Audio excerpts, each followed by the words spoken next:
chào anh em. Chào mừng anh em đã đến với kênh Xzone. Hôm nay ta sẽ giới thiệu cho anh em về cái bàn phím cơ full hand.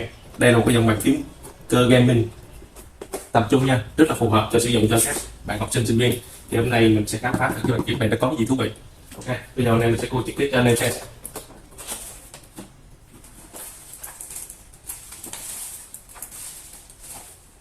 Rồi, trước mắt anh em đây là bàn phím full hand K900 mà mình vừa rồi giới thiệu. Đây là thực tế, đây là bàn phím full size nha. Rồi bây giờ mình sẽ khui cho anh em xem cái bàn phím này. Bàn phím này sử dụng công nghệ là cơ quan học Fluid nha. Anh em nào chơi gaming á thì anh em sẽ cảm nhận được cái nút nhấn Fluid, trải nghiệm nó được êm ái như thế nào.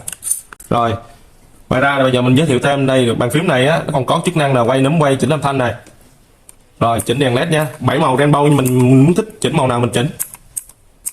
Đấy. Rồi tốc độ nhanh chậm đèn. Rồi ngoài ra anh em mình có thể khóa bàn phím lại, anh em mình bấm nút bao khóa lại, phù hợp cho anh em là làm văn phòng á mà vô tình lỡ đụng vào nút Windows thì nó làm đi gián lại cái công việc của mình, nên là cái chức năng mà khóa bàn phím này nó rất là ok. Ngoài ra thì cái nút phím này anh em nhìn thấy rõ không, đây là cái công nghệ double shot xuyên led này, rất là bền.